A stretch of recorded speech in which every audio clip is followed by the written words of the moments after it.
आजची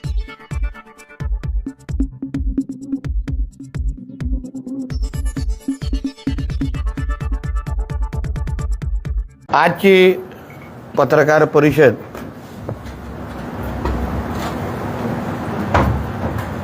काही दिवसापासून आमच्या देवगड तालुक्यामध्ये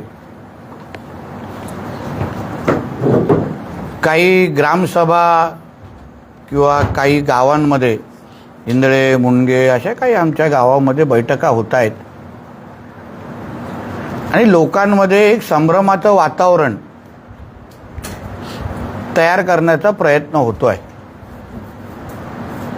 मी स्वतः या भागाचा लोकप्रतिनिधी आमदार आहे। ज्या गावांमध्ये ज्या बैठका होत आहेत तिथले जिल्हा परिषद सदस्य आमचे भाई पारकरजी आहेत, पंचायत समिती सदस्य आमचे सदा ओगलेजी आहेत आणि ज्या जनतेने आम्हाला निवडून दिलेलं आहे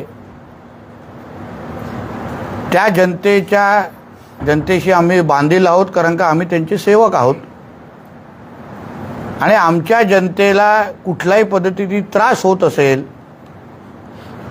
कुठलाही संभ्रम असेल, गैरसमज असेल तर तो दूर करणं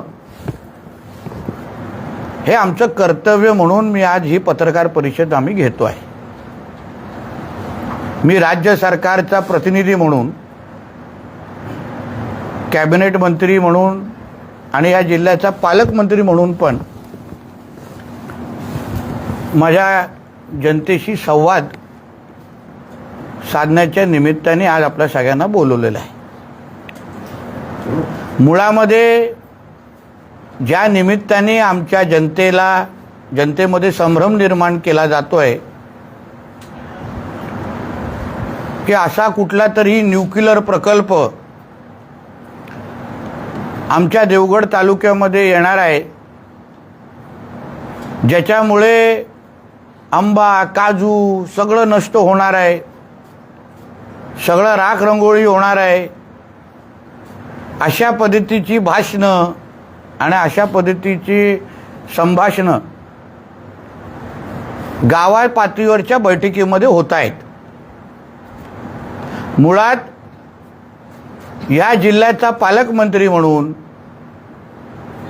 माझ्याबरोबर जिल्ह्याच्या जिल्हाधिकारी घोडमिसे मॅडम असतील, तिकडचे जिल्हा परिषद, पंचायत समिती सगळेच आम्ही लोक मुळामध्ये ह्या प्रकल्पाची माहिती आतापर्यंत आमच्या कोणाकडेच आलेली नाही। याबद्दल नेमकं तो प्रकल्प काय आहे, कुठल्या आकाराचा आहे, कुठल्या पद्धतीचा आहे, नेमकं त्या प्रकल्पामध्ये काय होणार आहे ह्याची माहिती आम्हाला कोणाकडेच नाही। आपल्या माध्यमातून कोणीही कलेक्टर मॅडमकडे आता गेलात किंवा जे ग्रामस्थ तिथे येऊन किंवा जे काही मुंबईचे लोक येत आहेत, काही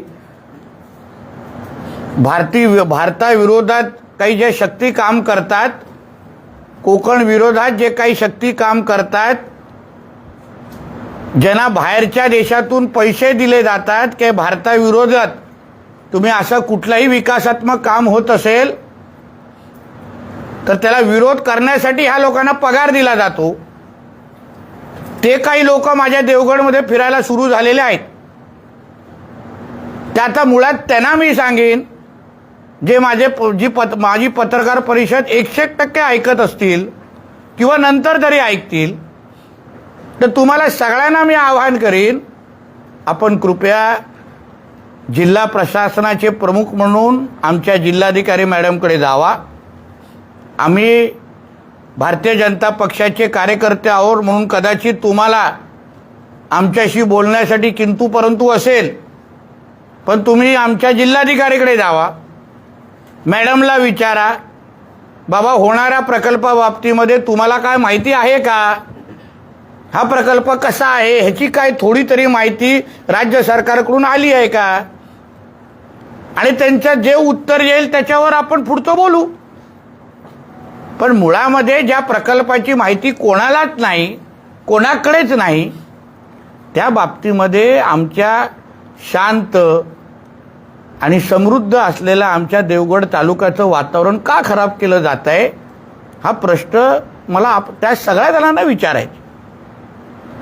आमच्या हिंदळे गाव, मुनगे गाव, आता मी ऐकलंय कुणकेश्वरला पण मेसेजेस व्हॉट्सॲपवर येत आहेत. त्या आमच्या साध्या ग्रामस्थ लोकांना उगाच त्रास देऊन माती भडकवण्याचे जे कार्यक्रम जे सुरू आहेत, मग त्या आमच्या सरपंच महोदयांना, ग्रामसेवकांना, जे काही जबाबदार लोक, गावप्रमुख असतील, जे जबाबदार लोक त्या गावातले असतील, त्यांना मी या निमित्ताने मी आवाहन करेन. मी स्वतः त्या गावांमध्ये आम्ही सगळेजण जाणार आहोत. कारण का आमच्यासाठी देवगड आमच्या हृदयात आहे. आमच्या सगळ्यांचं अस्तित्वच की हे देवगडचे लोकप्रतिनिधी आहेत, देवगडचा हा आमदार आहे, देवगडचा हा त्या भागाचा जिल्हा परिषद पंचायत समिती, ही आमची ओळख आहे. आणि आमच्या देवगडकडे अगर कोण आमची देवगडची कोण राख रंगोळी करायचा प्रयत्न पण करत आहे, किंवा जवळपास पण येत असेल ना, तर त्याला मीच सोडणार नाही. देवगडमध्ये जवळपास पण फिरायला देणार नाही. आणि नितेश राणे तुमचा लोकप्रतिनिधी आहे. राणे साहेब स्वतः या भागाचे खासदार आहेत. देवेंद्र फडणवीस साहेब ह्या राज्याचे मुख्यमंत्री आहेत. आम्ही सगळे लोकांमध्ये निवडून आलेले सगळे लोक आहोत. 3-3, 4-4 वेळा निवडून येतो. आम्ही आमच्या देवगडच्या विकासासाठी शासनाच्या निधीच्या पलीकडे जाऊन काम करणाऱ्यापैकी मी एक कार्यकर्ता आहे. आणि मी माझ्या देवगडवर कोणालाही वाकड्या नजरेने बघायला देईन का? आमचे गोगटे साहेब आहेत. आप्पासाहेब गोगटे साहेबांपासून आतापर्यंत हे कुटुंब कधी देवगडच्या इकडे कोणाला वाईट व्हायला देईल का? ओगलेजींचं कुटुंब आहे. आम्ही सगळेजण ज्या देवगडमुळे आमचं अस्तित्व आहे, त्या देवगडकडे कोणालाच वाईट नजरेने बघायला देणार नाही. म्हणून जे आमच्या देवगडमध्ये फिरून हे माती भडकवण्याचा प्रयत्न करतायत, त्यांना मी आत्ताच सांगेन की कोणीही आमच्या देवगडमध्ये येऊ नका, अशा पद्धतीची माती भडकवू नका. कोणाला बोलायचं असेल तर आमची दारं उघडी आहेत. माझ्याशी फोनवर सगळे बोलतात, आमच्याशी संपर्क साधतात.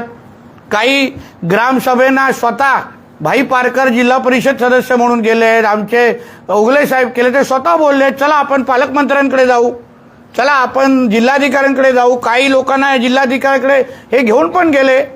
काय बोललाय विचारा आहे ना, जिल्हाधिकारी स्पष्ट बोलले मलाही काय माहीत नाही. आणि काही लोक अगर तिथे येऊन काही मोजणी बिजणीचे काही प्रकार करत आहेत, ते पण मी जिल्हाधिकाऱ्यांना सांगितलं आपल्या मर्जीच्या शिवाय कोणाला तिथे फिरकायला द्यायचं नाही. मी स्वतः या खात्याच्या ज्या ACS आहेत, सचिव आहेत, आबा शुक्ला मॅडम, मी स्वतः त्यांना सांगितलेलं की मॅडम जोपर्यंत जे पण तुम्ही इथे रोजगार निर्मितीसाठी आणू पाहताय, उद्या सोलारचा प्रकल्प असू शकतो, उद्या पवनचक्कीचा प्रकल्प असू शकतो, कुठलाही असू दे, आम्हाला कोणालाच माहित नाही ना कुठला प्रकल्प आहे आज. पण त्या प्रकल्पाची एकदा आपण सगळ्या जणांनी माहिती घेतल्यानंतर मग तेव्हा भूमिका घेऊ ना. आम्ही सगळ्यांबरोबर आहोत, तेव्हा भूमिका घेऊ. द्यायला लावू प्रेझेंटेशन आपल्याला. त्याला सांगा एक मोठी स्क्रीन मी लावतो, देवगड तालुका म्हणून ते 4-5 गावामध्ये एकत्र बसून आपण स्क्रीनवर बघू. संबंधित लोकांना आपल्याला समजवायला सांगू की बाबा ह्या प्रकल्पाचा असा अर्थ आहे, हे प्रकल्पाने असं होणार आहे, एवढी गुंतवणूक होणार आहे, एवढा रोजगार होणार आहे, पर्यावरणाच्या बाबतीमध्ये ही भूमिका आहे. ऐकून तरी घेऊ. आणि न्यूक्लिअर कुठल्याही पद्धतीचा पर्यावरणाला हानी असलेला प्रकल्प आपण ह्या देवगड काय, सिंधुदुर्ग काय, कोकणामध्ये यायला देणार नाही. आम्ही स्पष्ट भूमिका आहे आमची. पण न ऐकल्याशिवाय, न माहिती घेतल्याशिवाय अजूनपर्यंत सगळे ब्लँक आहेत. डोळ्यावर आमच्या पट्टी आहे. ऐकल्यानंतर भूमिका घेऊ. ग्रामसभेमध्ये आम्हीही तुमच्याबरोबर बसतो. आपण सगळेजण एकत्र बसून, पाहिजे तर मुंबई मंडळाच्या लोकांना एकत्र घ्या, त्यांना एवढी चिंता असेल तर आपण बसू. मीही मुंबई मंडळाच्या लोकांना संपर्क केला आहे. पुढच्या काही आठवड्यात त्यांनाही मी भेटणार आहे. तेव्हा चला आपण अगर सिंधुदुर्गामध्ये रोजगाराचा प्रश्न हा फार कळीचा आहे. आज बघा शिवळच्या त्या जमिनीवर काहीच होत नाही, काहीच झालेलं नाही. शिवळ मोठे राणेसाहेब आणत होते तेव्हा विरोध झाला. लोकप्रतिनिधी त्यांच्या विरुद्ध निवडून आले. पण आज त्या जमिनीवर जाऊन बघा तिथे काहीच झालेलं नाही, जमीन अशीच्या अशी पडलेली आहे. आम्हाला आमच्या सिंधुदुर्गात, आमच्या कोकणात, आमच्या देवगडात रोजगार हवा. मग पण पहिली आम्ही प्रकल्पाची माहिती घेणार, प्रकल्प काय ते समजून घेणार आणि त्यानंतरच आम्ही पावलं टाकणार. आमची मुलं जे आज घरी बसलेली आहेत, पिढ्यानपिढी घरी बसलेली आहेत, काही शिकलेली मुलं, चांगली शिकलेली मुलं शिकल्या मुंबई, पुणा, नाशिक, गोवा, काही बाहेरगावाच्या देशात जातात. आमच्या विजेदूर, बिर्येच्या भागामध्ये बघा, सगळी अर्धाचा अर्ध गावं खाली आहेत, तरुण सगळे बाहेरगावच्या देशामध्ये जाऊन राहत आहेत. तर रिव्हर्स मायग्रेशन हा मुद्दा आमच्यासाठी अत्यंत महत्त्वाचा आहे. आम्हाला आमच्या मुलांना, आमच्या तरुणींना परत आमच्या देवगडात, परत आमच्या सिंधुदुर्गात आणण्यासाठी प्रकल्प इथे आणायचे आहेत, पण पर्यावरणाला पोषक असणारे. ही आमच्या महायुतीच्या सरकारची, आमच्या मुख्यमंत्र्यांची, दोन्ही उपमुख्यमंत्र्यांची स्पष्ट भूमिका आहे. मी सरकारचा प्रतिनिधी म्हणून आमची भूमिका स्पष्ट करतोय. पर्यावरणाला हानी असलेला कुठलाच प्रकल्प आमच्या कोकणामध्ये आमच्या देवेंद्र फडणवीस साहेबांना आणायचा नाही. आम्ही त्यांनी आणू इच्छित नाही. ही त्यांची स्पष्ट भूमिका त्यांच्या मंत्रिमंडळामध्ये काम करणारा मंत्री म्हणून मी तुमच्यासमोर मांडतोय, देवगडचा आमदार म्हणून तुमच्यासमोर मांडतोय. आणि म्हणून या निमित्ताने आपल्याला स्पष्ट सांगेन, आम्ही देवगडच्या विकासाला प्राधान्य देणाऱ्यापैकी आम्ही लोक आहोत. आत्तापर्यंत देवगडमध्ये विविध प्रकल्प असो, मोठ्या प्रमाणामध्ये निधी आम्ही आणतोय. आज देवगडचा आमदार हा पालकमंत्री आहे, कॅबिनेट मंत्री पण आहे. मोठ्या प्रमाणामध्ये निधी आमच्या राज्य सरकार, केंद्र सरकारच्या माध्यमातून देवगडात येते आहे. भविष्यामध्ये रोजगार निर्मितीचे प्रकल्प देवगडमध्ये येणारच आहेत, जिल्ह्यामध्ये येणार आहेत. माझ्या बंदर खात्याच्या माध्यमातून मी प्रकल्प आणतोय. बोट बनवणारा कारखाने येत आहेत. अँसिलरी युनिट आणतोय, हॉटेलचे प्रकल्प आणतोय. पण प्रकल्पाची माहिती न घेता मी आपल्या सगळ्यांना जाता विनंती आपल्या माध्यमातून माझ्या ग्रामस्थांना करीन, इथूनही करीन, त्यांच्याकडे जाऊनही करणार आहे. पहिलं चला आपण एक देवगड एक कुटुंब म्हणून आपण बसून पहिलं प्रकल्पाची माहिती घेऊया. अगर येत असेल तर मी संबंधित अधिकाऱ्यांना तुमच्या गावामध्ये आणीन, तुमच्या समोर आणीन. आपण एकत्र मिळून तुमच्यावर बसून मी पहिली प्रकल्पाची माझ्याबरोबर जिल्हाधिकारी पण असतील, संबंधित खात्याचे अधिकारी असतील, प्रकल्पाची माहिती घेऊया. माहिती ऐकल्यानंतर देवगडकरांची आणि सिंधुदुर्गाची जी भूमिका असेल तीच आमची भूमिका असेल. ही स्पष्ट आमची भूमिका आहे हे सांगण्याच्या निमित्ताने ही पत्रकार परिषद बोलवली होती. धन्यवाद.